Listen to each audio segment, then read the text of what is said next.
Okay, I call this meeting to order. It's the Board of Directors special meeting, Friday, July 12th, about 2 o'clock.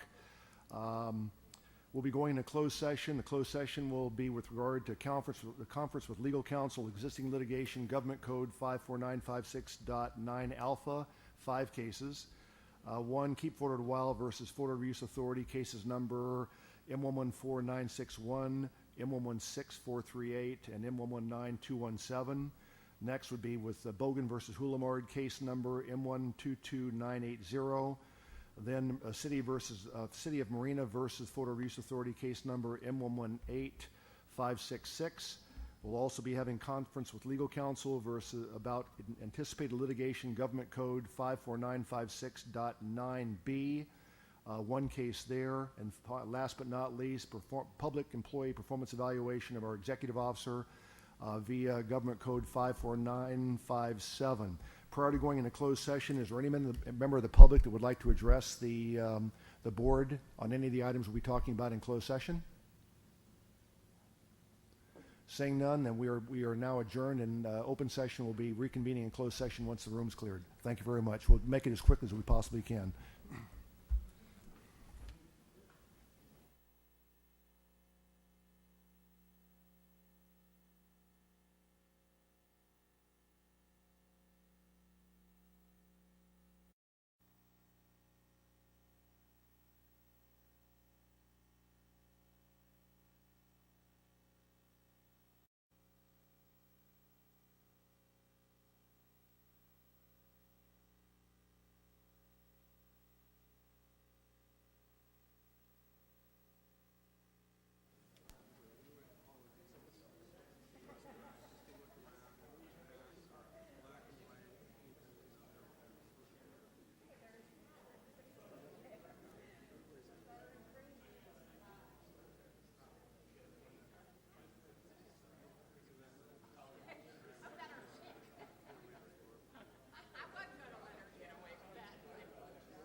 Okay.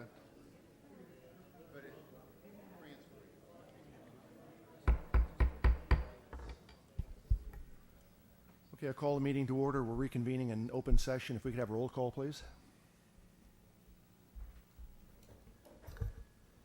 City of Carmel by the Sea, Councilmember Beach. Here. City of Delray Oaks, Mayor Edelin. Here.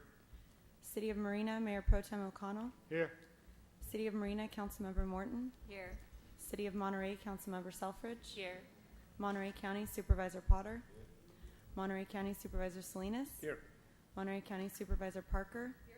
City of Pacific Grove, Mayor Camp. City of Salinas Mayor Gunter. Here. City of San City Mayor Pendergrass. Here. City of Seaside Mayor Rubio. Here.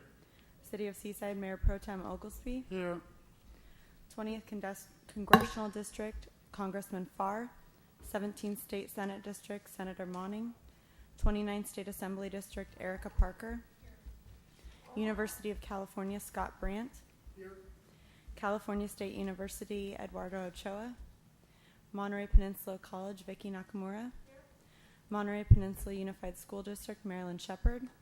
Monterey Salinas Transit, Hunter Harvath. Transportation Agency of Monterey County, Debbie Hale. United States Army, Colonel Fellinger. Fort Ord BRAC Office, Bill Collins. Marinas Coast Water District, Director Moore. Here. Chair Edelin, you have a quorum. Thank you very much. I would ask Authority Counsel John Giffen if you'd report out from closed session, please. Yes, thank you, Chair. The council or the board met in closed session and heard from council concerning the items listed on the 5 cases that are currently in existing litigation. The council did not take any specific action that is reportable. The board also heard from council on anticipated litigation, and there's nothing to report out there as well. And finally, the public employee performance evaluation was also deliberated, and nothing to report there. Thank you, John. I would ask if Councilmember Selfridge would do us the honor to lead us in the Pledge of Allegiance.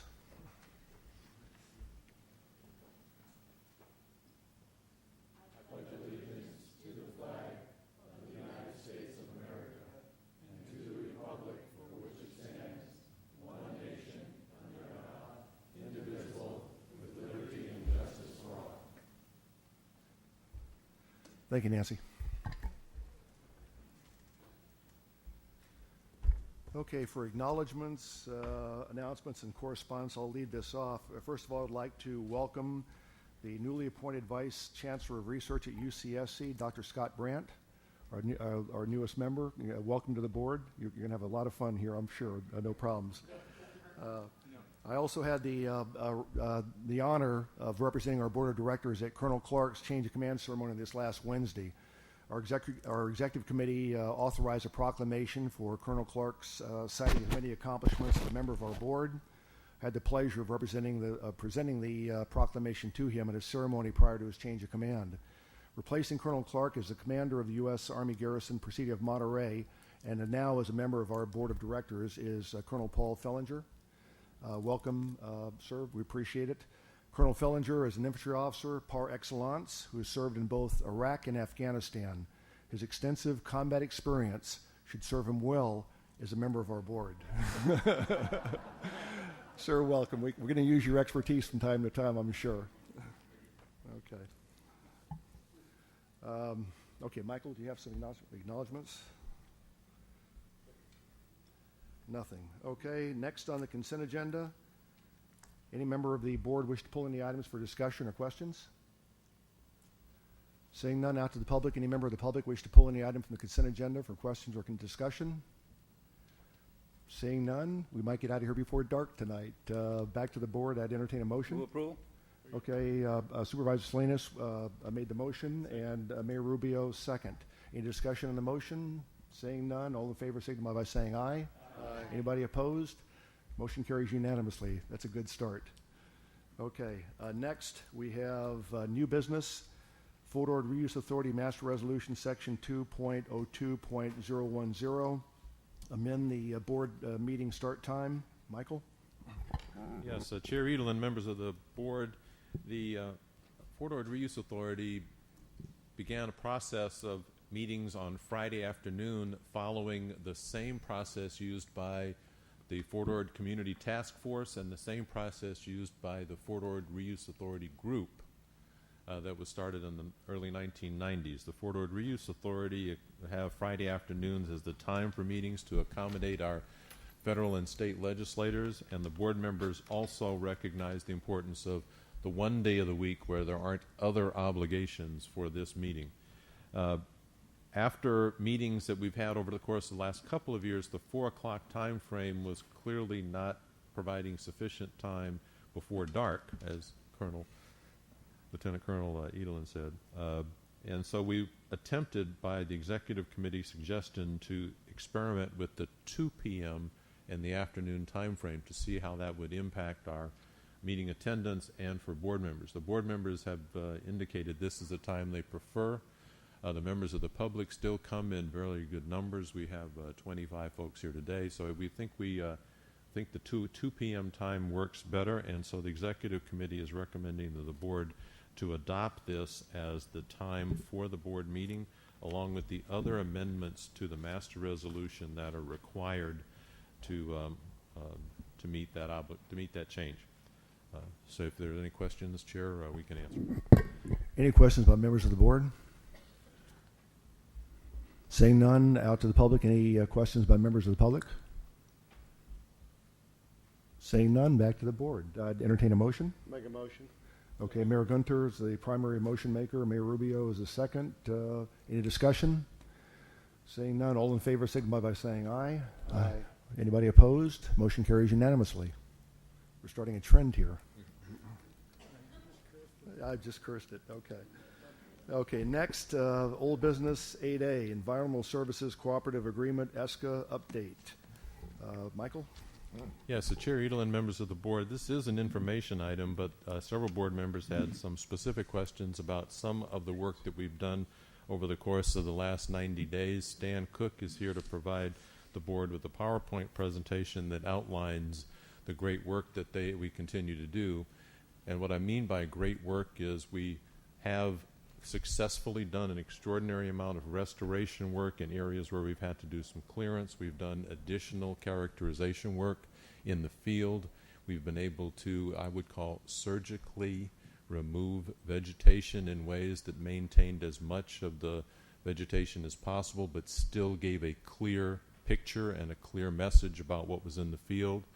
Stan leads this effort for us at FORA, and we have a great team of consultants that are doing the work. Stan will provide an update, and please take the time to review this PowerPoint. These photos are pretty dramatic about the kind of success you can have in doing restoration work, and work that is unlike any other place in the state of California. Thank you, Michael.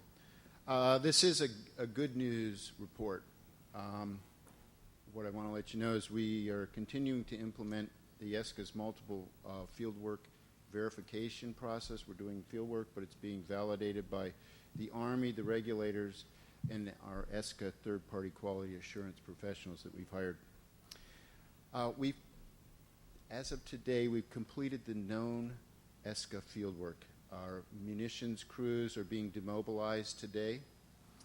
There are still restrictions on the site and access to the site as the regulators review the data that we've collected.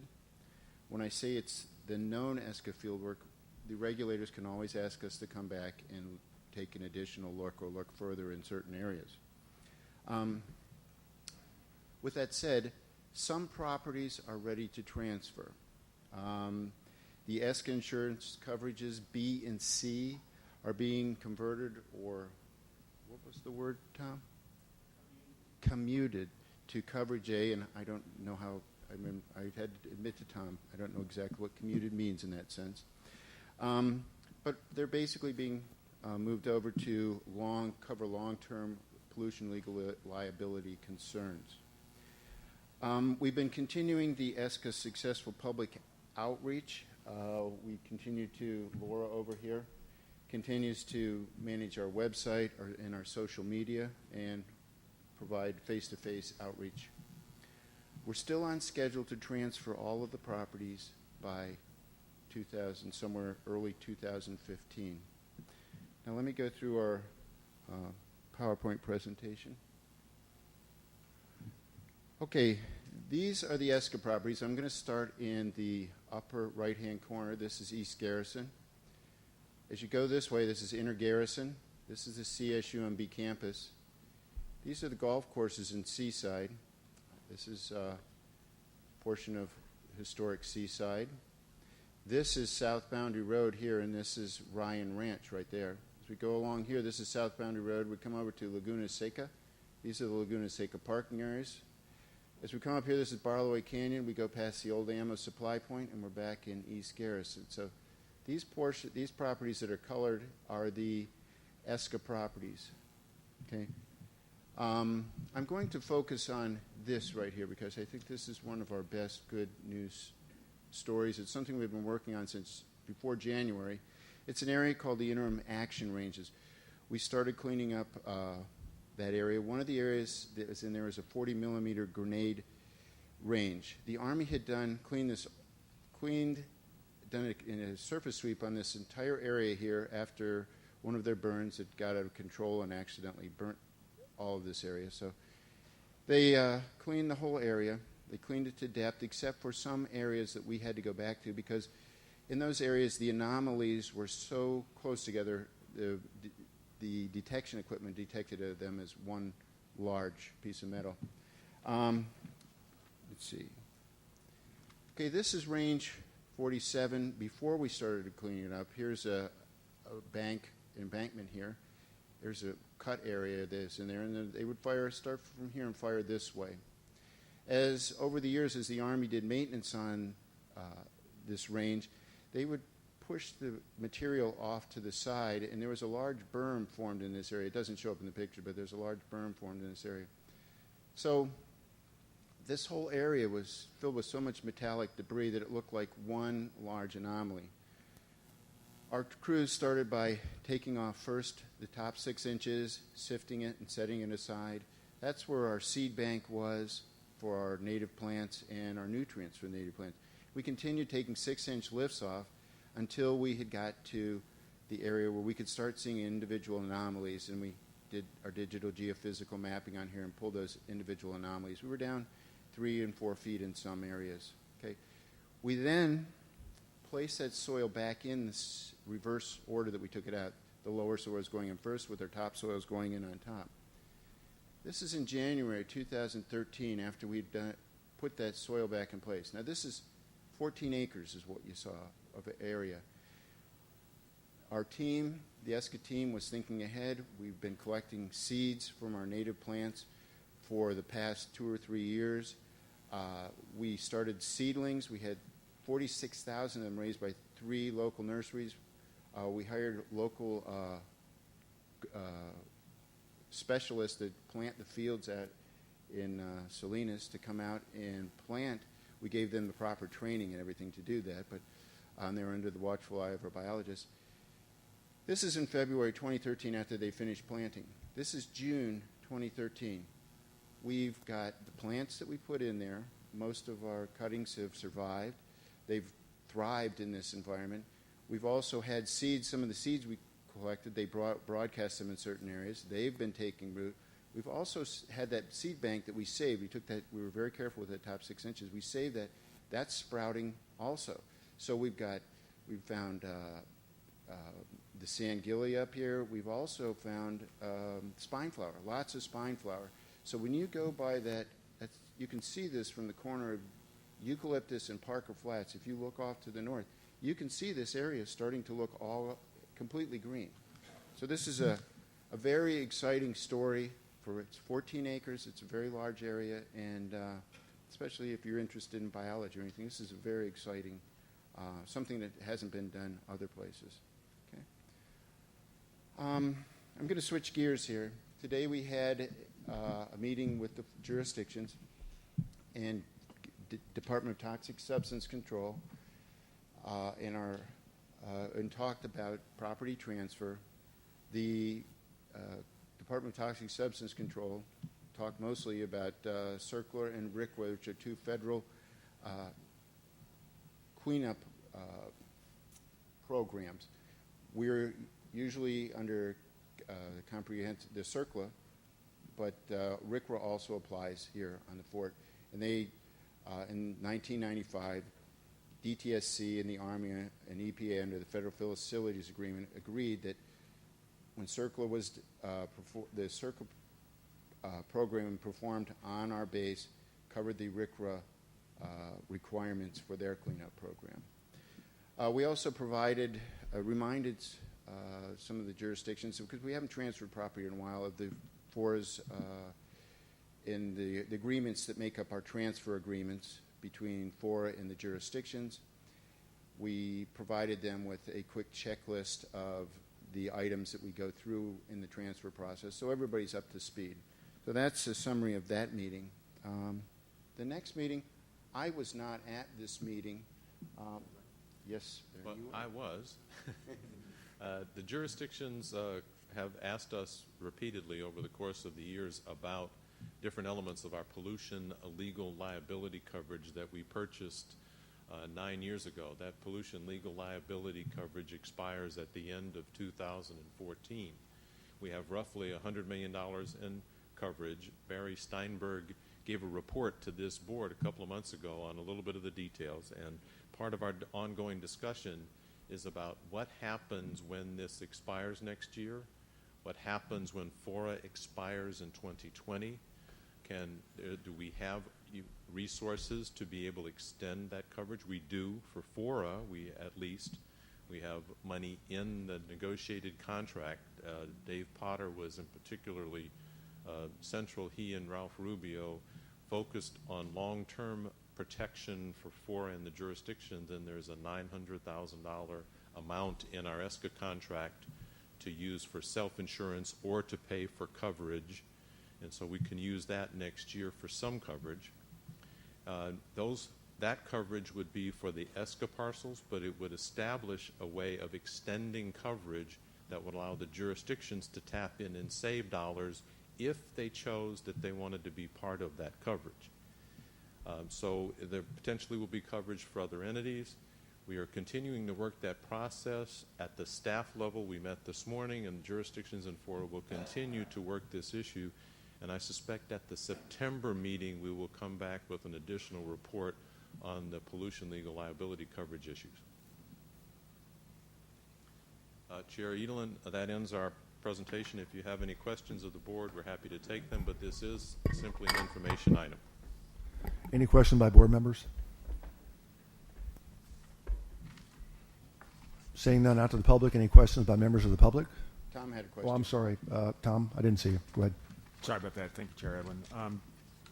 Just one quick question. There's a sentence on page 12 of 166 that might require a little elucidation. The sentence reads, for these properties, Arcadis is commuting ESCA insurance coverages under coverages B and C for all cleanup costs related to Group A.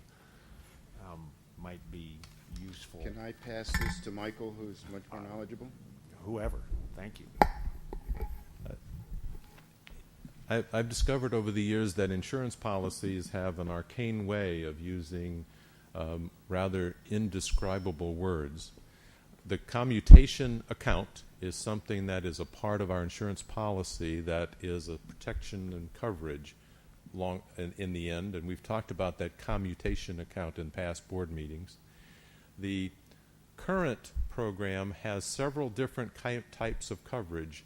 The coverage in one section protects against the contractor exceeding the limits of what they said it was going to cost to do the work.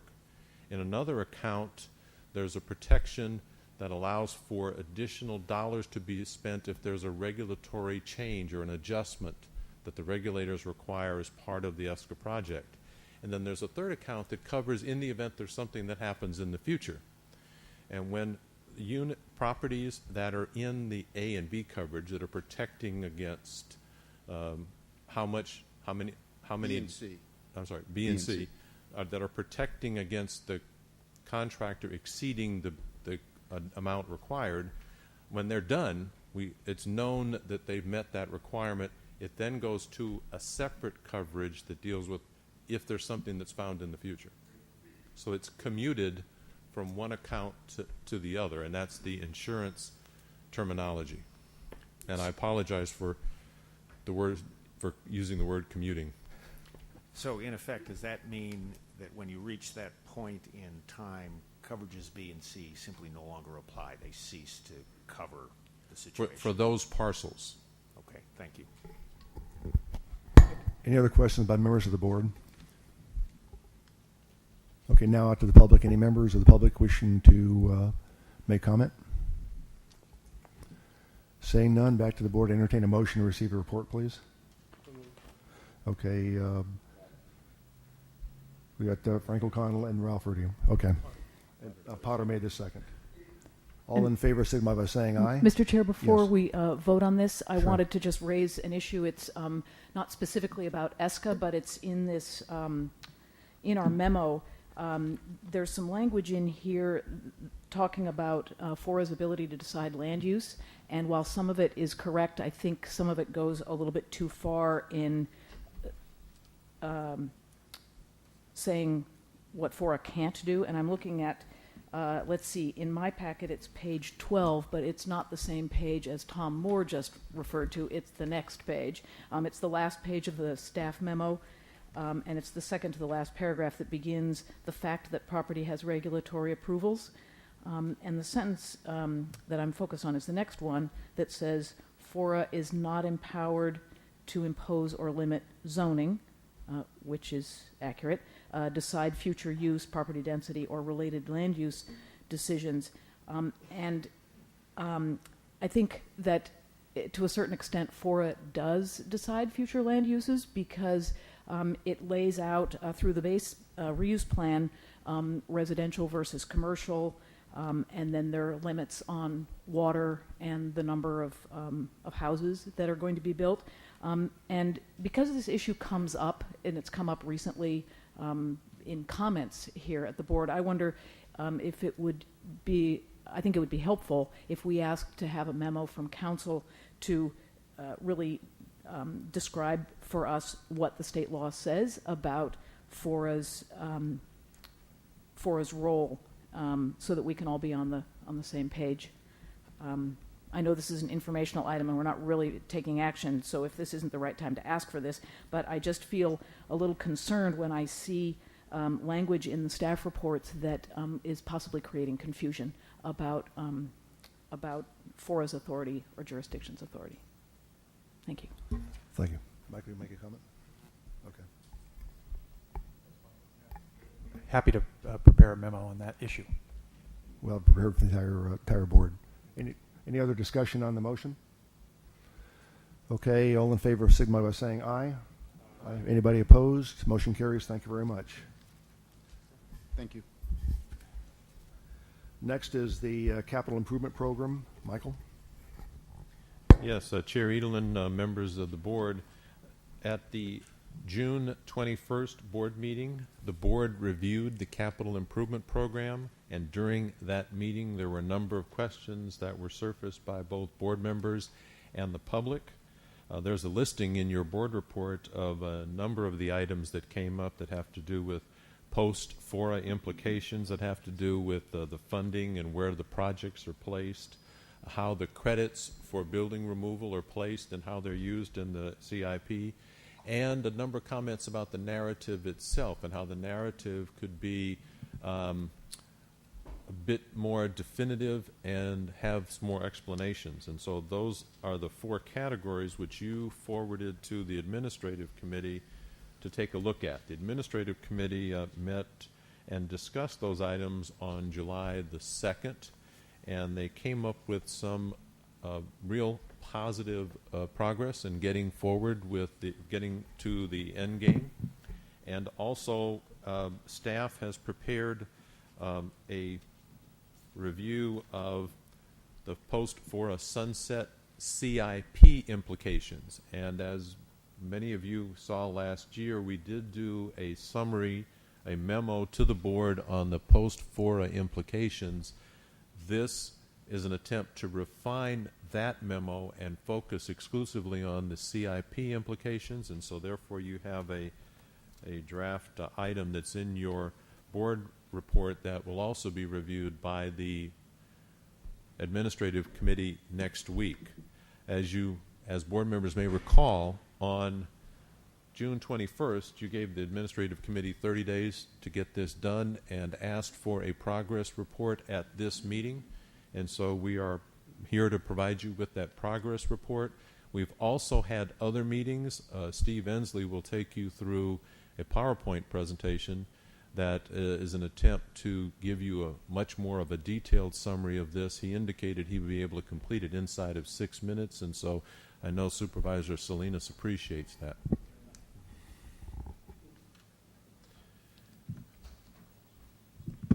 Members of the board, this constitutes the status report portion of the process. As the executive officer indicated at your last board meeting on June 21, you received the 13-14 FORA CIP, but you also accepted certain administrative committee recommendations for additional study, and those 4 areas in particular were Post-FORA Implications, CIP funding and project placement, building removal credits, and CIP Narrative. And I have a little bit additional information on each of those items later in the presentation, somewhere around minute number 5, I would think. At the July 2 Administrative Committee meeting, a good deal of progress was made, resulting in the updated memo on post-FORA options that the executive officer indicates. Building removal credits were now included in the CIP spreadsheets so that it would be a little clearer about how those pass through the financial system. And then there were suggestions that were made for additional text improvements, which we have included into the document itself. On July 2, also on that day, the Executive Committee recommended that FORA Board approve the fiscal year 13-14 CIP. Next slide. Staff, since that time, has met with representatives of the jurisdictions, the Marina Coast Water District, and other stakeholders. We have continued to refine contingencies and the narrative portions of the CIP, and the issue of the sort of the cash flowing of the water wastewater collection system program was also addressed. Keep in mind that the Marina Coast Water District intends to come before this board in somewhere in the August-September period. It hasn't been worked out specifically to discuss the current rate study that they're in the process of, and their budget issues and progress toward the water augmentation program. So we can get some more information regarding that particular project at that time. And then text additions and next steps are scheduled to be reviewed at the next Administrative Committee meeting, which is on July 17th.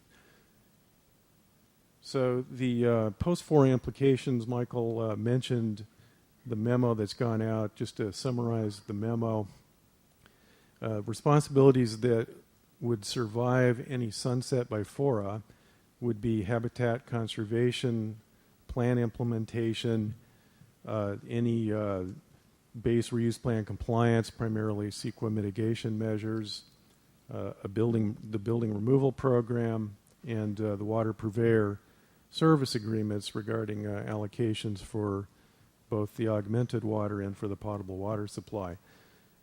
There are certain options to perform those post-FORA obligations. We had presented that to this board a few years ago prior to going into the FORA sunset conversation, and we have brought those main concepts back forward with a little bit of an adjustment, but they are, in a nutshell, the options available would be to assign the responsibilities to an existing agency, to parcel out the responsibilities amongst the FORA member agencies and other regional and state agencies, to create a new JPA or modify an existing JPA, or to use the community services area approach that would be governed by the Board of Supervisors.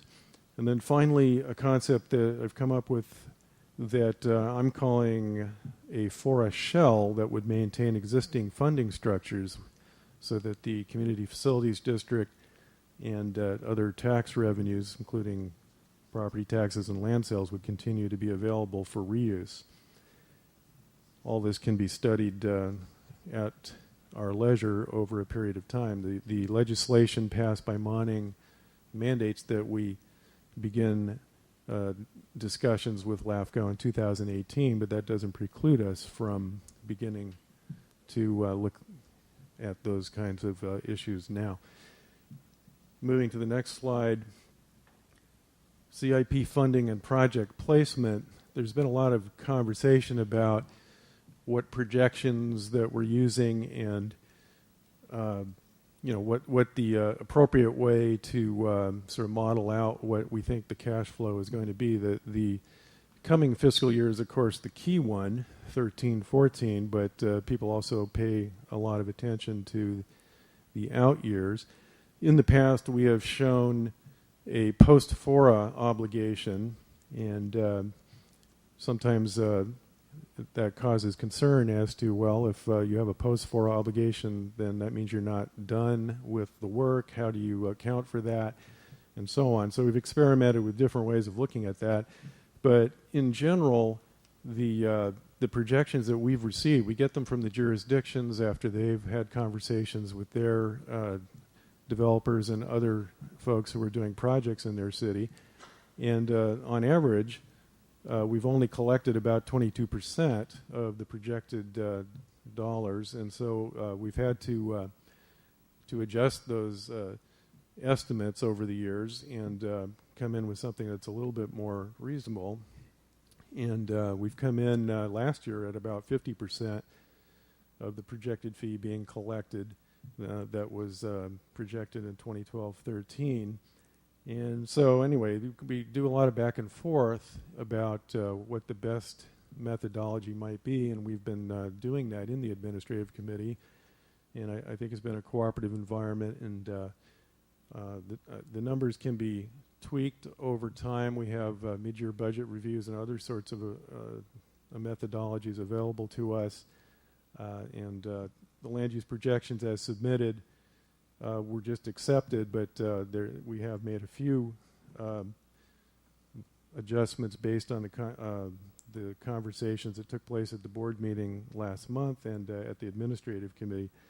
So as I mentioned, the water augmentation dollars were adjusted so that it doesn't all just occur as a sort of last minute or post-FORA type compendium. That's about $19 million that just sits out there. The likely cash flow would be over time, or a certain amount over each year, and so we've adjusted that, but that can be massaged as we go along. Doesn't affect the 13-14 year that you're being asked to approve. The surplus to building removal costs of $4 million was also moved up a little closer into the 14-15 year, and Dunes of Monterey Bay building removal costs were also included to match corresponding credits. As I mentioned, we had adjusted those numbers. Next slide. I think we've already addressed the building removal credits, so I can answer any questions if you have them. And on the next slide, the CIP narrative, I think we've mentioned, has been adjusted. And then I'm not going to go through the actual spreadsheet, but I can answer questions about just the general approach. Finally, the requested action, receive a status report. That's what you, at your June meeting, asked us to do, and so we have done that for you here. And we have a process that the board had put into place at the June meeting, asking us to go back and meet with the administrative committee to answer these questions. We're in the middle of that process. We intend to go back, as we said, to the July 17 administrative committee meeting and continue doing that work. In the meantime, the executive committee has also weighed in regarding the efficacy of the CIP. So we're requesting board direction regarding how you want to go forward with the adoption process, and that concludes my report. Okay, good presentation, Steve. Any questions by members of the board? Yes, Frank. Yes, on page 14 of the agenda, it makes reference to the admin committee coming back, like you said, on the 17th and 31st. And the 31st to refine their recommendations. Is there a problem with waiting to the board meeting of August to take care of CIP after we hear more from the admin committee? I think you yourself just stated that you're going to be communicating with them at the 17th. And my understanding is that the admin committee is to report to the board, not directly to the executive committee, and the executive committee reports to the board. My question is there a problem with waiting till August?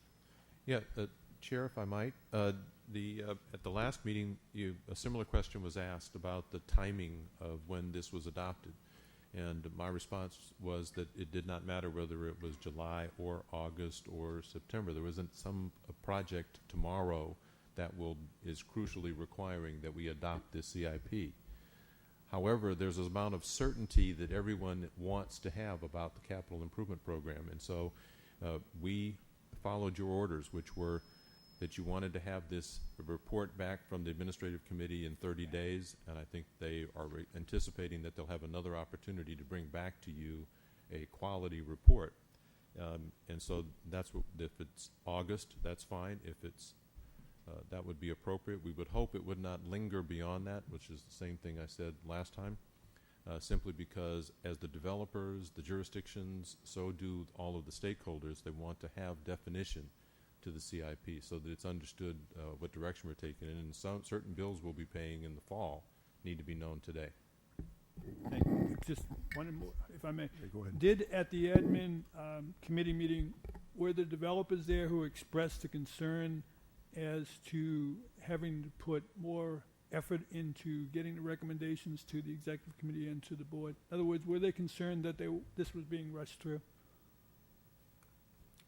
I think there's a concern just in general to make sure that we do the best possible job of vetting this issue. But I just finished a 3-hour meeting with that group of folks and others. So as I've said, we've been meeting with jurisdictional representatives, MCWD, with the developers, others, and it's been cordial, and we're moving along. I think we're primarily on the same page. Thank you, Steve. Thank you, Chair. Yes, Jane. Thank you, Mr. Chair. Just a question. When I was reading the CIP document, there was a mention of a CIP committee, and I may have missed it over time, but I don't really remember that committee. Has it existed? And if it has, could you remind me who's on it? And then how does it interface with the executive committee, the admin committee, who also seem to be making recommendations about the CIP? The CIP committee is a version of the administrative committee that includes the public works officials, engineers, those folks, just so that the city managers who serve on the administrative committee have their top staff in that subject matter with them. So occasionally we'll convene the administrative committee as the so-called CIP committee.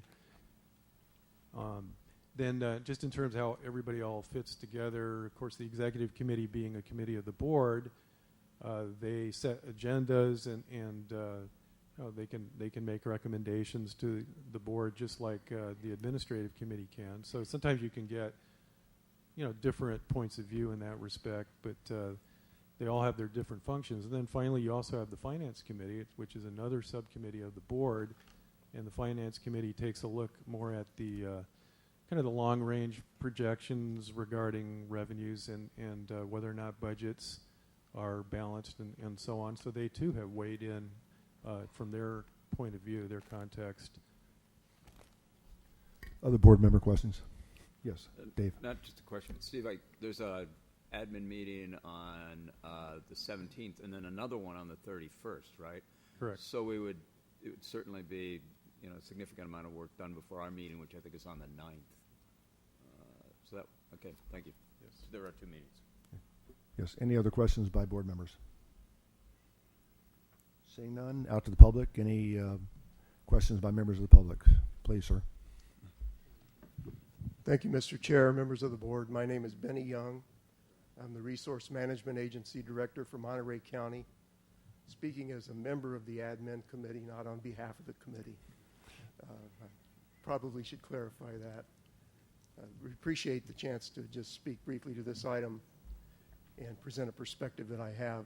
I think if you'll bear with us, and let us continue to work on this over the course of the next 30 days, that we can bring to you a better thought out, more well-reasoned recommendation. The admin committee is still struggling a little bit, particularly with the development projections. We want to make sure those are realistic, which leads to realistic development fees. And if you would bear with us and give us a little more time to work on that, we think we can provide you a better recommendation and would appreciate that consideration. That's just the opinion of the county staff that serves on the admin committee. We're not in a situation where Lucy's holding the football repeatedly? Right. Okay. Next speaker, please. Good afternoon. Thank you. Chrisanne Giles, Building Industry Association of the Bay Area. We appreciate the opportunity to comment today, and we would like to thank staff for the meeting with the development group this week to discuss the CIP and the questions that were raised by the admin committee and also the Building Industry Association in the last few meetings.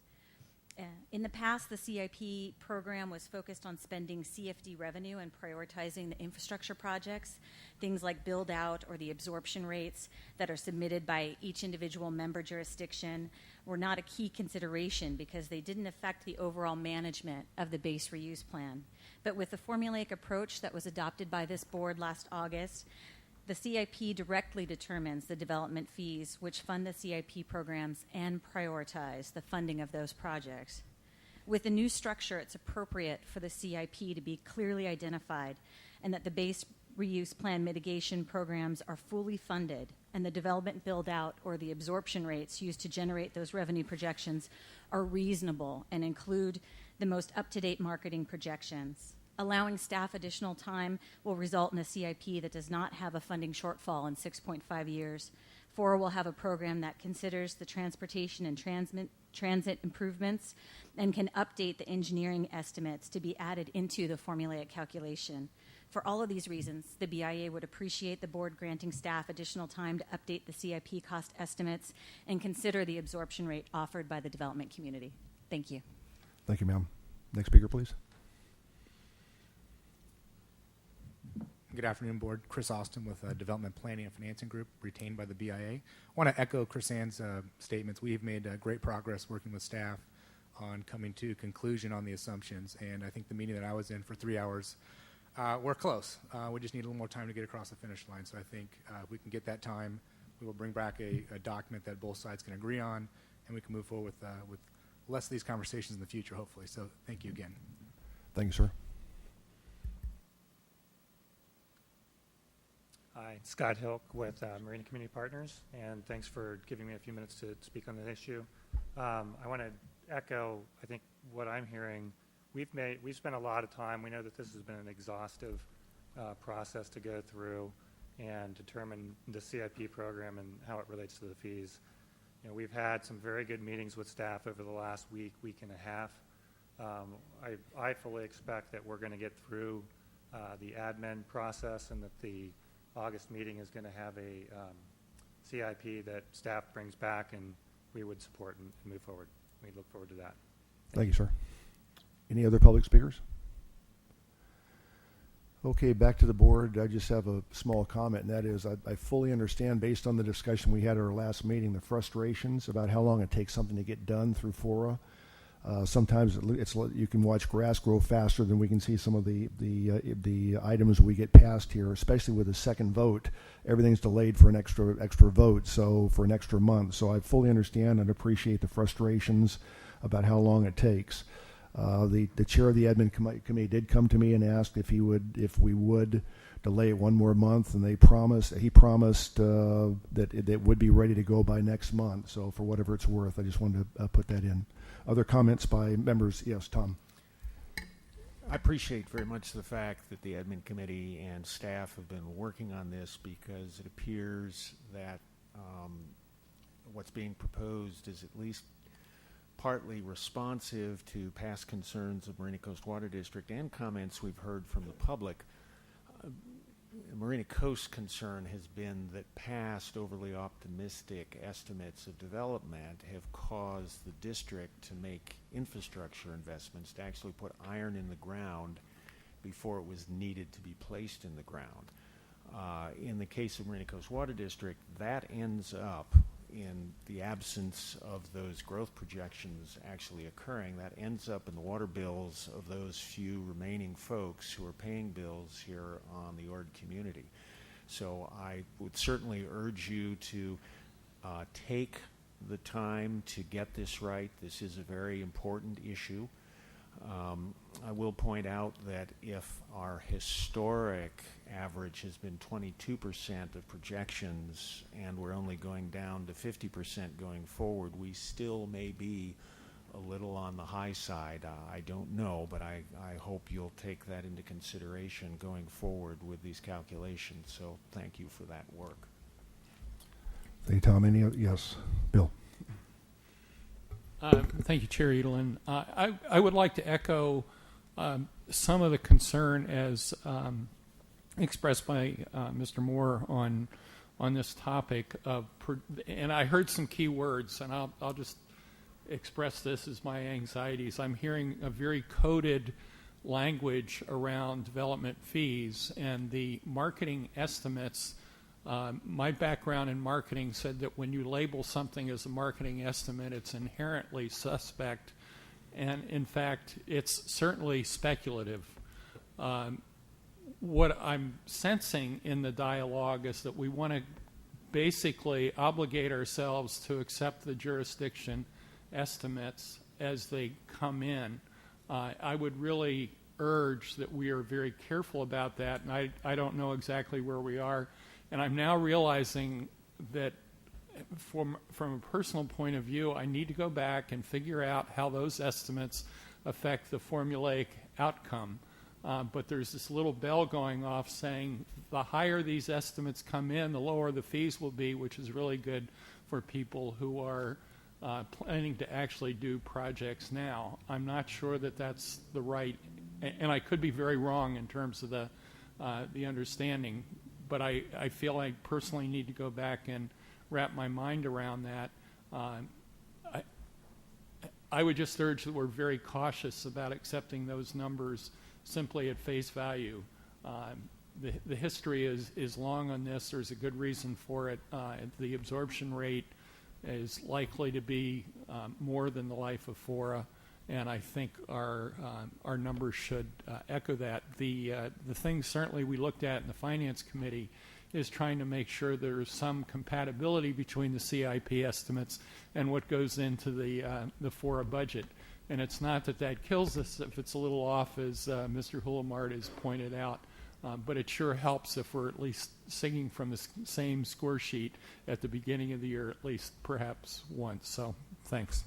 Thank you, Bill. Other board member comments? Yes, Jane? Comment, thank you, Mr. Chair. Sort of along the same lines and with just another dimension, in looking at the CIP summary, we see that the total CIP cost budget is in the neighborhood of $243 million. Only $114 million of which is projected to be received by 2020, and that's with some pretty rosy projections. So I guess the dimension of this that I want to raise is that I think we really need to keep talking about this and keep an eye on it from the perspective of post-FORA planning, because it would be a real shame to somehow end up with the jurisdictions being completely obligated for some of these costs, which were really supposed to be shared by all of us. So just want to echo some of these concerns as well. Thanks. Thank you. Ian? I share those same concerns about some of these land use jurisdictions absorbing the cost once FORA go away or whatever entity we have after that. But part of that is we're being sued to not to develop. So we can't act like that's not on the table. So it's hard to get that number. I don't know what the absorption rate is if every time you try to build something, you're being sued not to build. So if someone can figure out when we win and when we lose to get that something number, then we can go forward. But let's not talk like someone is stopping. Someone is trying to stop us from building. And so when we talk about the CIP, it comes from development fees. So, you can't be on both sides of the street. You know, either you want the money to come in so we can take care of some of our problems that we have, some of the infrastructure problems that we have, or you don't want no development. But you can't be on both sides of the street. My city's been delayed 2.5 years through a lawsuit. That money could have been in their coffers of 2.5 years ago, and we're just still delayed and delayed through lawsuits. So, good point. Other comments by board members? Mr. Chair, I'd move a continuance to the August meeting. Okay, we have Supervisor Potter with a motion, second by Frank O'Connell. Any discussion on the motion? All in favor signify by saying aye. Aye. Anybody opposed? Thank you very much. We got a unanimous one on that one. Okay. Didn't expect it would happen. I'm getting spoiled. Okay, the next now, continuing on about how long it takes to do things. The next item on the agenda is the Preston Park fiscal year 2013-2014 budget second vote. Okay, now the public hearing on this item was conducted on June 21st. Okay, by FORA standards, the second vote is perfunctory. We basically go through the second vote. There's no discussion. There's no open public hearing again, going through the whole same rigmarole. So as chair, I'm going to enforce that. We've had this discussion before on at least 2 different occasions. If any member of the board wants to change this, they can initiate a request to put the item back on the agenda. We can go into more detail, but considering our 4.5-hour meetings and going things over and over again, I'm trying to keep this meeting at a reasonable period of time. So what I'm going to do is call for the vote, and basically the vote will be on a second vote to approve fiscal year 2013-2014 Preston Park housing operating the capital expenditure budgets to include funds for capital improvements and a 2.4% rent increase. Okay, that's the vote. So moved. Okay, that was the Second. and second. All in favor signal by saying aye. Aye. Anybody opposed? No. Okay, with the noes, please, just for so we have the numbers. Okay, Gail, Jane, Nancy, and Frank. Okay, we have four nays on that. Thank you very much, everybody. Okay, next item on the agenda is the base reuse plan post-reassessment follow-up. And I'll introduce first very quickly. We brought this up at our last meeting, and frankly, in hearing the comments that were made last meeting, the staff report and the way we presented it was not succinct. It was actually kind of confused, and we even had members of our committee a little confused about why it was presented that way. So we got the cattle prod, and we went back in the session and we cleaned it up as much as we possibly can. And what you see is from the 15 or 20 page we had last month, we're down to a 1-pager where even I can understand it. So Jonathan, is Jonathan here? Would you like to make any comments on this, please? So the Post-Reassessment Advisory Committee met on June 27th and broke this staff report down, gave feedback on it. Now it's 1 page long. And before the board tonight is essentially receiving the report from the PRAC and then considering the PRAC recommendations, which are listed in the discussion section of the staff report. The first part of the recommendation is to conduct a colloquium hosted by CSUMB to explore 4 topics, and those are listed as discuss how to identify and attract economic development to former Fort Ord.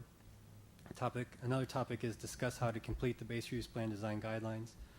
Third topic is discuss how to complete blight removal. And a fourth topic is discuss how to emphasize the national monument designation in order to serve as an immediate catalyst for tourism and other economic development.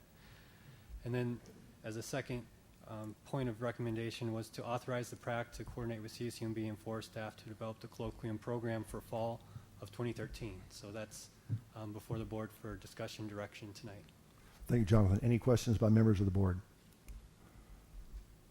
Saying none out to the public. Any questions by members of the public? Or comments, please.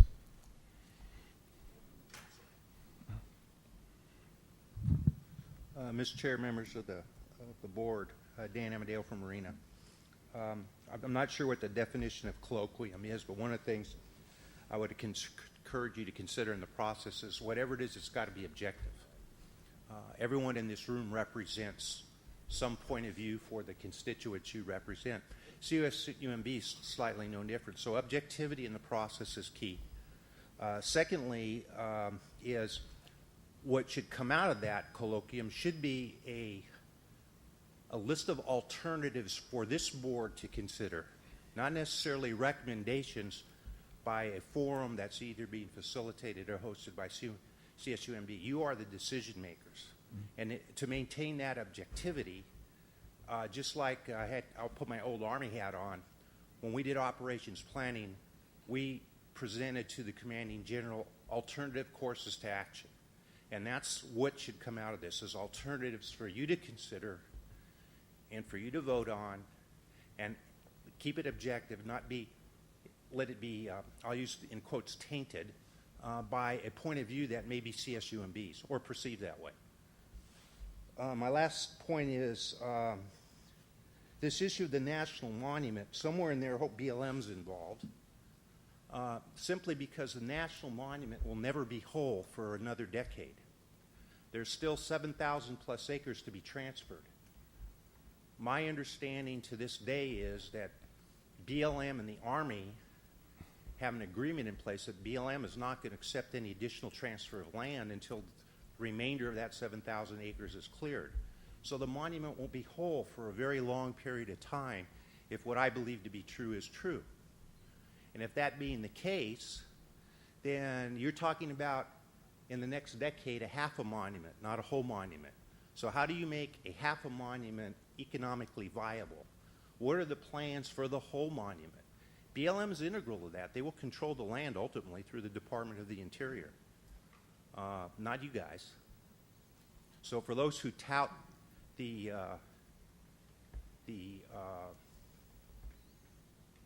golden goose of environmental recreation, that somehow that's going to replace the loss of Fort Ord, I think you need to think through that. You don't even know what you can build out there.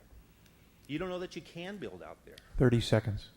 More importantly is, right now, if you go out there, it's a great place to go if you ride a bike or hike or ride a horse. If you don't do those things, it's trees and dirt.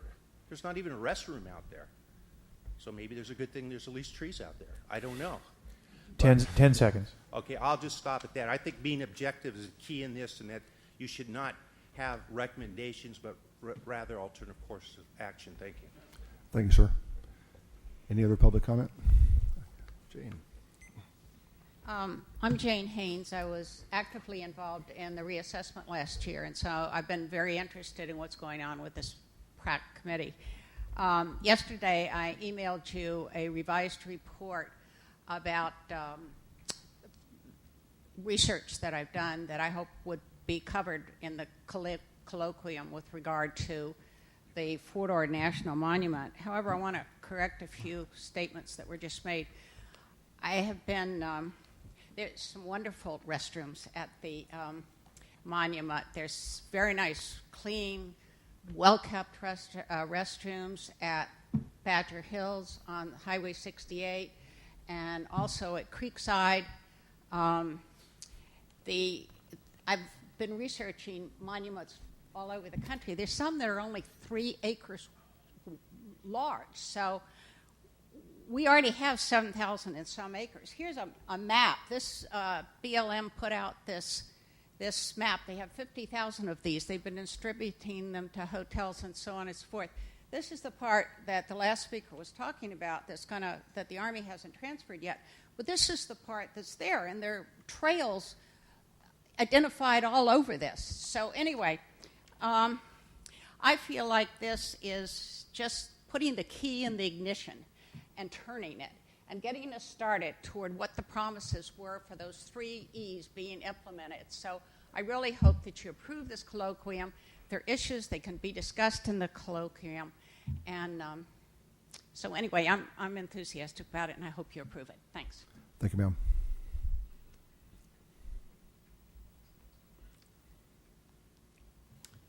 Board members, I'm Nancy Amadeo, City of Marina. First of all, I'd like to say thank you. This is much easier to read and understand than the one that was before you a short time ago, and I do appreciate that.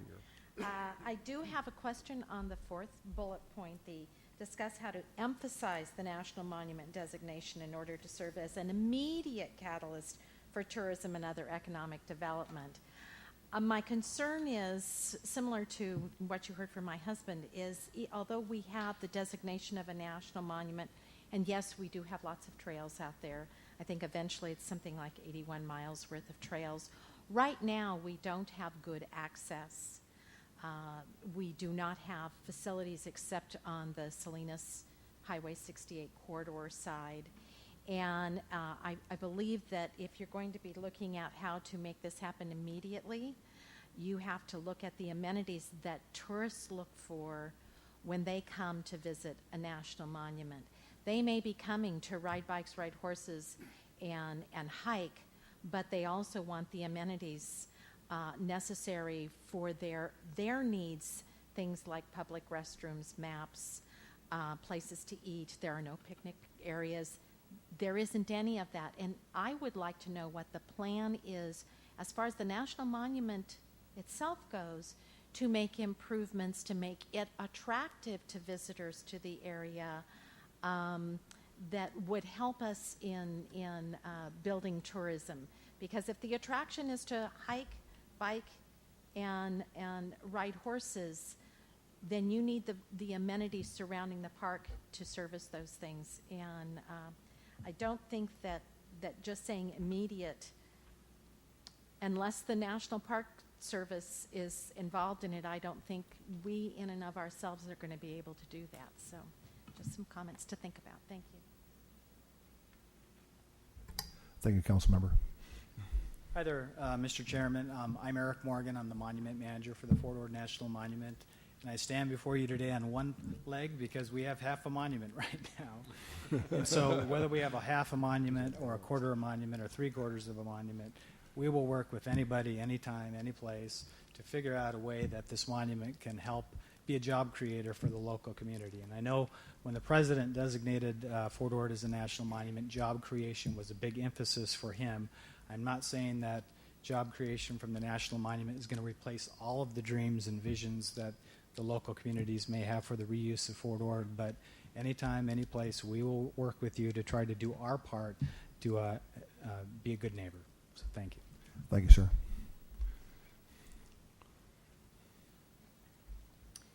Margaret Davis. I'm glad to see this back again. Last time you all seemed very wary, really, and almost fearful of public input, but I think you can be assured that CSUMB and your PRAC committee will conduct a mature and orderly discussion of these items.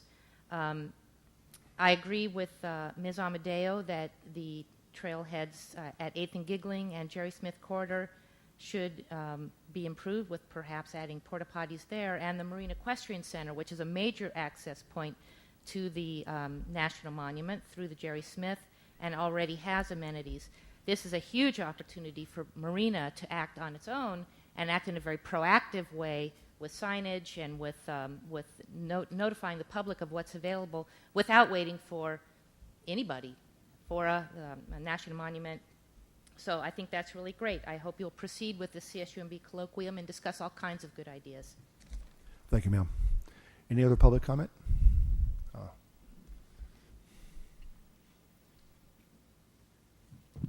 I'm Sid Williams, resident of Marina. I, too, am supportive of the National Monument, and everyone should be. But I think you have to look at this in a realistic manner. Yes, it can provide for an increase in tourism. It can provide for some economic redevelopment in the form of jobs, but there is no way that it will ever provide for the replacement of the engine that was lost when Fort Ord closed.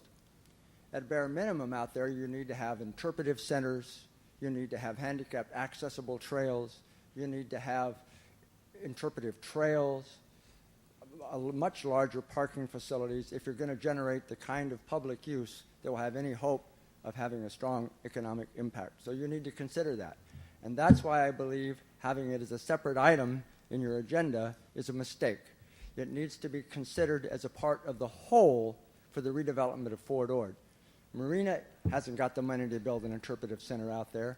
It's not in FORA CIP to do that. Somebody's going to have to build that, And that's going to be folks that want to build along the periphery. And they will provide the restaurants, and they will provide the interpretive centers, and they will provide the access for the actual use of that monument instead of just talking about it. Thank you. Thank you, sir. Any other member of the public wishing to address the board?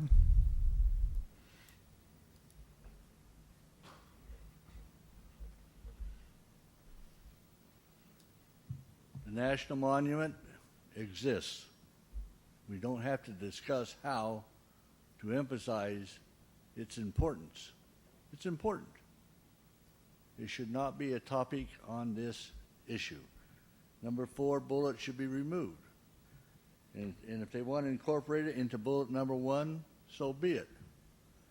You could say the same thing about the VA clinic, VA DOD clinic being the economic engine.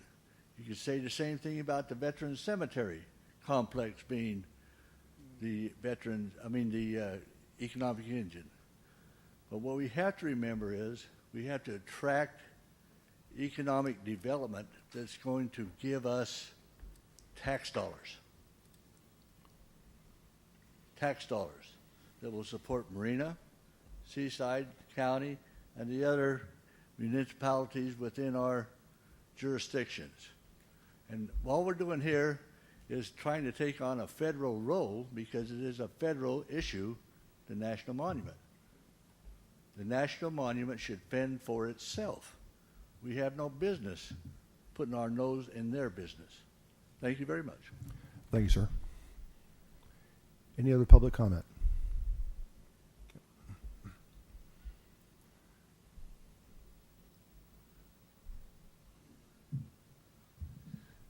Steve Bloomer from the city of Seaside, resident. My biggest problem is trying to find the National Monument. Where is the signage? Where's the state Caltrans signage that directs me to the National Monument? You have to go through an awkward situation to get to the one off of Reservation Road. If we're going to promote the National Monument, let's get Caltrans. Caltrans is not here today. Well, Debbie Hale's part of the action on that. Let's get these folks together and get some signage out there. I go by the one on Highway 68, the entrance there, and if I'm doing the speed limit 55, I'll miss the sign in either direction. There's no signage. Thank you. Thank you, Mayor Pro Tem. Any other public comment? Seeing none, back to the board. I would entertain a motion. Move approval. Second. Okay, we have the motion by Supervisor Parker and a second by Councilmember Morton. Discussion on the motion? On the question. First, I want to thank the committee for doing such a great job. I was on the committee, but I didn't. I didn't Pat make, yourself on the back, huh? Yeah, I wasn't able to make too many meetings, but I know it was compassionate people, and they're really trying to do the best, and a lot of hours, handful of hours, and they really came up with a process to go forward. But I agree with some of the comments that were made at the lecture about separating the monument out, and I think someone just gave a perfect example that we know for a fact that the VA clinic or the cemetery itself will employ more people than the monument will ever employ. So it was just, it took us a long time for people to realize that's the truth. But I support the monument. And I think separating it out, we're really going to be having a conversation about it. And for the board of FORA is going to realize that we should not be in the conversation of where a bench should be, where bathrooms should be on the monument. The National Monument, a federal piece of property, and for the FORA board is talking about, members of the FORA board and the community is talking about we should weigh in on where the bathrooms are, where the benches are, and where people should get a drink of water or buy ice cream. The second thing is FORA board should be very cautious about how you're talking about promoting the monument when you're talking about going through the city of Seaside. So if you're not prepared to give, I don't know what the grant was that the county got to put bathrooms in latrines on 68, if the FORA board does not have that money, or a group that does not have that money, then they should be cautious about saying, let's traverse Seaside to get to the National Monument. And I'm glad that someone put on the record that maybe out of this conversation, the realistic time frame for the National Monument to be open for us to put a bench out there is roughly 10 years. And so we should make sure that we have somebody from the monument to tell us when can our suggestions about traversing all of it will be appropriate. And they'll tell us 2 years, 3 years, or if they tell us 10 years, then we'll know where that's at. So I think this is a great opportunity to put some stuff on the record, and I look forward to having those discussions about making the monument the catalyst that it should be in future years. So thank you, Chair. Yeah, thank you. And just a little clarification I'm getting. These 4 topics are colloquia for discussion, and they were basically identified to bring in experts from around the country in these specific areas so we could discuss how we can implement, how each one of the land use jurisdictions of the board itself can best increase jobs, utilize the environmental aspects of the area, and so forth. Talking about economic development in general is one thing. Talking about bringing people in that have had other monuments put in their location. How do they exploit those monuments? How do they create the jobs? What are the opportunities there? So we're not prioritizing here. We're not setting precedents. We're not setting policy at all. We're looking at just having a discussion on how to implement some of these ideas there. And then once we have those discussions, then we can come back to the board and decide which way we want to go. So again, it's not a policy thing. We're not trying to prioritize or saying the monument's more important or less important or whatever. It's a subject area that we hope to perhaps exploit on behalf of Seaside, Delray Oaks, and one thing I'll disagree, if I ever get rid of my previous developer, we'll start developing right next to the monument in 6 months. It may not take that long, but we're caught in a legal battle, but that's another story. So anyhow, I just thought I'd throw that out for discussion. Any other comments by board? Yes, Tom? Just first of all, I'd like to thank Mr. Morgan for coming in and having something to say, particularly on his day off, given sequestration and federal furloughs. Also, I'd like to emphasize what Mr. Edlin said. Perhaps when folks read this staff report, they focused in on the words National Monument. In my discussions with the PRAC, no one was talking about trying to tell the BLM where to put their bathrooms on the National Monument. The focus is on the designation. So the National Monument is a thing that is here. Half of it's up and operating today. So the issue for the colloquium is, how do we take advantage of that? How do we turn that thing that exists here already, whether we like it or not, into something that helps Seaside with tax revenues, helps Marina and the county and the region in general in that regard. And that's from my discussions with the PRAC, that's the extent of what Bullet 4 was about. Frank? I'm sorry, Ralph, I think you're next. Yeah, the city of Seaside has convened an ad hoc committee of staff and Mayor Pro Tem and myself to coordinate with the BLM, take some time to understand exactly what the reality is on the ground, and develop some policy and some strategies to do exactly that. I think that we're working a lot here about conceptual things when the reality on the ground is really going to be jurisdiction based and what's going to be appropriate for each one, and we'll make those decisions along the way, and hopefully with some coordination with the other jurisdictions, but that is yet to be seen. I want to take this moment to make a motion to authorize the PRAC to coordinate with CSUMB and FORA staff to develop the colloquium program for the fall of 2013. Okay, and also receiving the report. Do I have a second for that motion? Okay, any discussion on the motion? Didn't Shane already make a motion? Yeah, there is a I'm motion sorry. on Oh, the that floor. was a long time ago. We had a couple That of was- motions over there last time. Right. We have short-term memory deficit disorder here. Okay, so yes, we've already had a motion and was a second too. Yes. Okay, good. Okay, any discussion on the motion? We've had discussion for the last 15 minutes, I guess. Okay, all in favor signify by saying aye. Aye. Anybody opposed? Big change from last month. I'd like to thank CSUMB for they're the ones that really pushed President Ochoa really pushed the idea of coming up with this colloquium, and we really appreciate the work he's done on that. I would like to thank the PRAC, also including Mayor Pro Tem Oglesby, for all the work that they've done on the work. They're approaching 20 hours right now, and usually we've got our Mayor Pro Tem over there. We call him the thorn between the roses, as he is right there. They sort of try and keep under control during the meetings. And I would like to thank Victoria Beach. She took that monstrosity of a packet that we had, and by like herding cats, was able to get us all to agree on this one pager. So it wasn't an easy task, and Victoria, great job of leadership and doing that. So thank you very much. Okay, Chair? next item. Yes. Oh, sorry, Debbie Hale over here. On the, Oh, sorry. Oh, just a point of clarification. This sounds like this is going to be a big event that a lot of people want to get involved in, and so as soon as you have a sense of dates, I hope that you'll let us all know. Will do. Okay. Okay. I'm going to keep it a secret. You know how you like these 4.5-hour meetings here, so we'll invite you also. Okay, next is the item we've all been waiting for, the FORA Initiative Status Report and recommendations. Michael, take it away.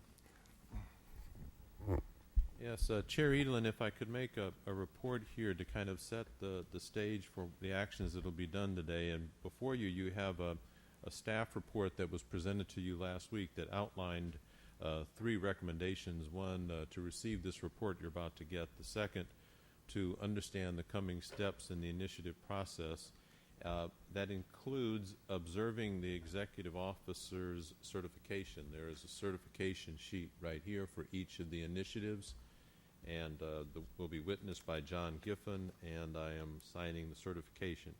That's required under California elections law that the certification be done before the body at its next meeting, and so we're following the elections code. When I took this job as executive officer, I did not anticipate, Supervisor Salinas, that I would be an elections officer, but this is the action today.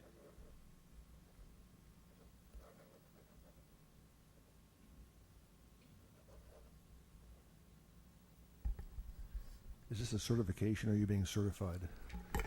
Both.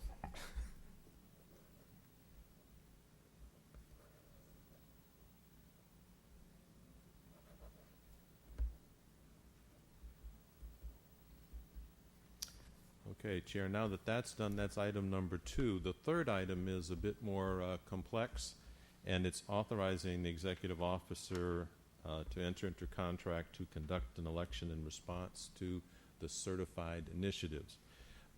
Members of the board and the public, you should all have received today a copy of a memorandum that I've prepared for the board that outlines the kind of actions that the board might take with respect to moving ahead with these 2 initiatives. In essence, there are some options that the board has for moving ahead. In my opinion, those options are to conduct an election concurrent with the countywide general election on November the 5th, to conduct a special election that would be a date either concurrent with the general election or in compliance with the election code that could allow a date slightly before, slightly after, depending on the exact timing of when we both certify and when we notify the county. Or third, to conduct a special election by mail. In essence, mailing ballots to every registered voter in the county of Monterey and then having those returned by mail. So with respect to this, Authority Council and I have taken the opportunity to interview private entities that conduct elections. There are some in the state that do that for jurisdictions. We've spent quite a bit of time with the Registrar of Voters, the elections office here in Monterey County, to understand and fully comprehend the impact of any of these decisions by the board. That includes the impacts of everything from the terminology I'll use as pre-certification to how this impacts the Voting Rights Act, to how many times the actual ballot has to be translated into how many languages for the county, how the conducting of the election would affect the voting public in terms of if it was concurrent and if it was a private entity, while at the same time the county was conducting another election, the kind of confusion that might occur. A number of factors went into looking at this, and I, as a consequence, making a recommendation that the board consider authorizing me to negotiate a contract with the County of Monterey to complete a countywide election on November the 5th. This is not the most cost-effective means of doing it. It is cheaper to do an election by mail. It is also cheaper to do this with a private entity to conduct that for us. Cost might be somewhat cheaper, but many factors. The potential legal exposure. County Council and our elections council both thought this was more likely to keep us from future legal action. There's also the confusion factor for the public. The public is used to having elections at the general election on these types of matters. And for those reasons, we thought, even though it is maybe not the most cost efficient, it may be the most cost effective in the long run. And so that's the recommendation by your executive officer acting as elections official and authority council. Questions by the board? Joe? What's the difference in the cost? The county estimate is for them to do the general election for us is between $1 million and $1.25 million. The private election has varied, but it would be pretty significantly less, between $300,000 and $500,000. Right. So it's significantly less. And the mail-in election? The mail only would be between 500 and 800. John, do you have anything else to add to Michael's presentation with regard to that initiative? Nothing specific, just to say that the nuances in the law and in conducting a county-wide election, this is the only measure on the ballot in November that is county-wide. And because we have to canvass the entire county, the county itself is probably best suited to provide all the resources necessary to conduct a proper election. I know the experience at Pacific Grove and Carmel, I believe, with the private election firms has been very positive, but those are pretty directed. They're contained. They're not countywide elections. And we're talking about language requirements in different precincts that are different all over the county. And the county understands all of that and has the tools, the voting machines in place where we're just much less likely to encounter problems, legal, practical, execution, and otherwise. So, Victoria. That's me. Thank you, Chair. And then just to follow this thread, what is the risk of litigation and then the cost of that? Cost benefit. There are so, I mean, that's such a broad question. There are so many different, for example, the language issues in certain precincts in our county require Korean and Filipino and postings. You have to post within the area that where you're voting. We could run a private contractor could run afoul of that. There are just so many different small nuanced requirements. It's hard to really say. I can't put a risk factor or a cost on it at this stage. But I'm sorry. It's so broad.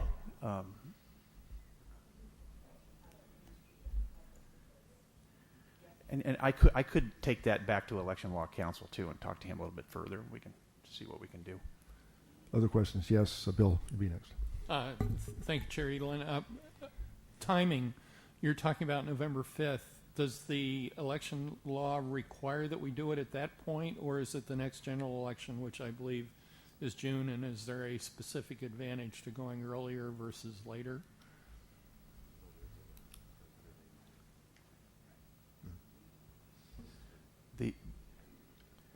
The current schedule has us best suited for November 5th.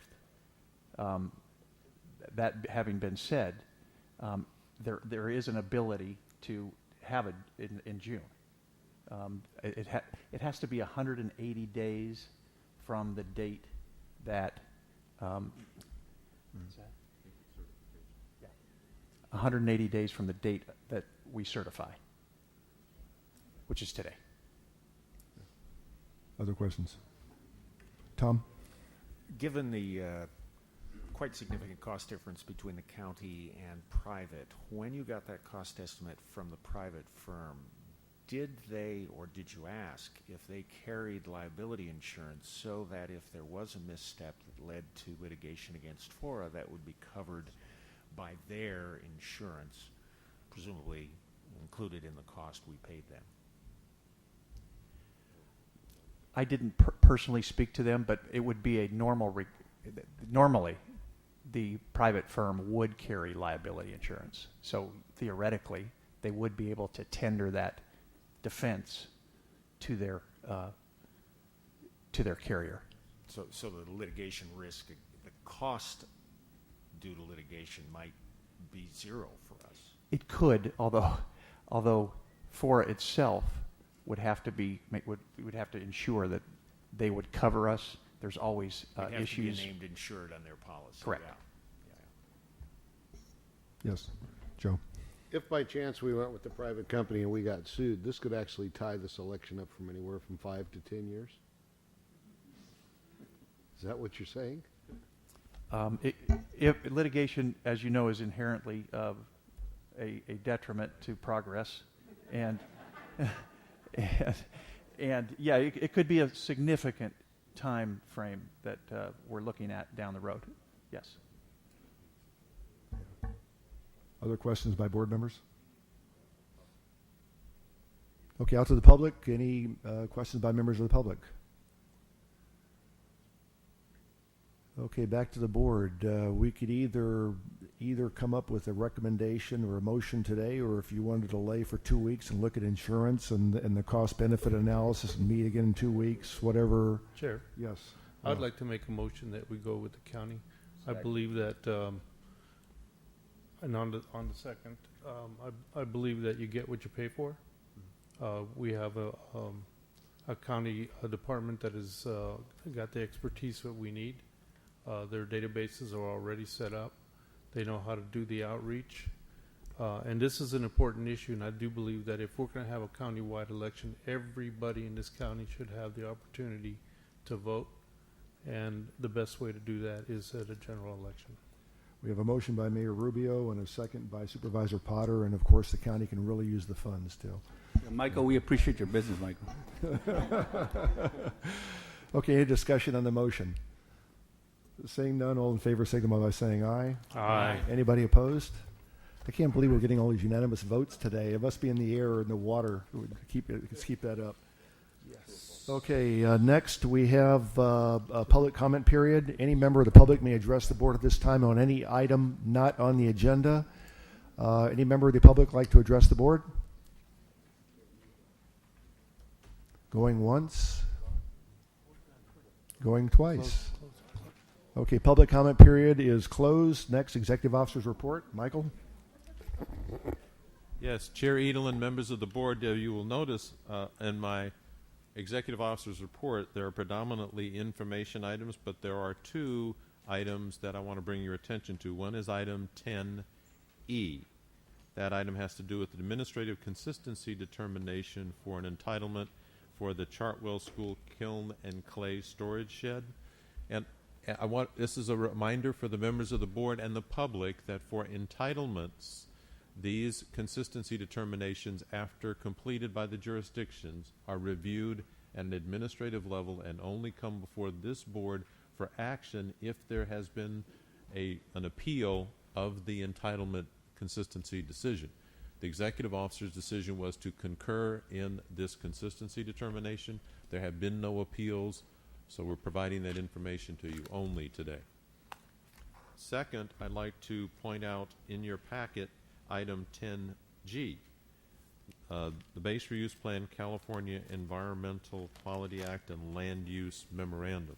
There is a summary attached here too that discusses the Environmental Quality Act and land use having to do with the Fort Ord Reuse Authority's actions.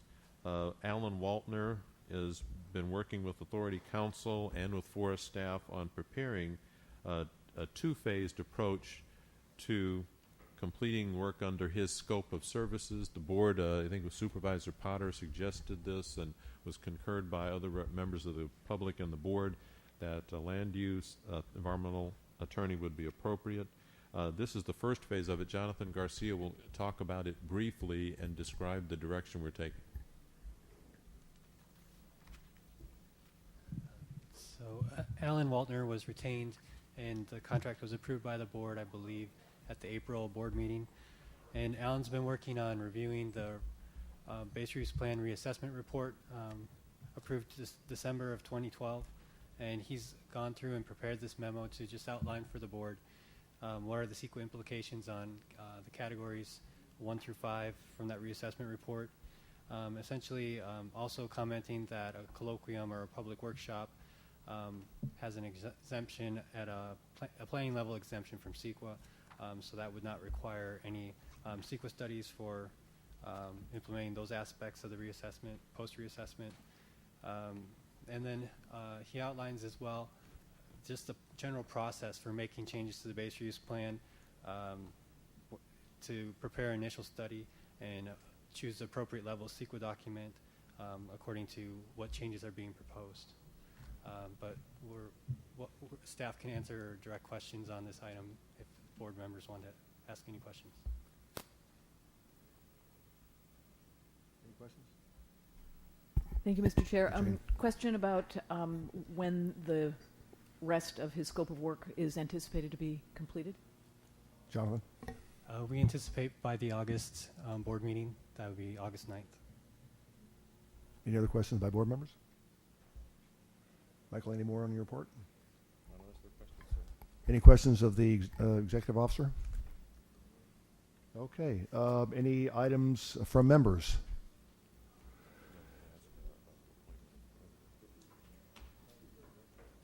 Well, that's all right.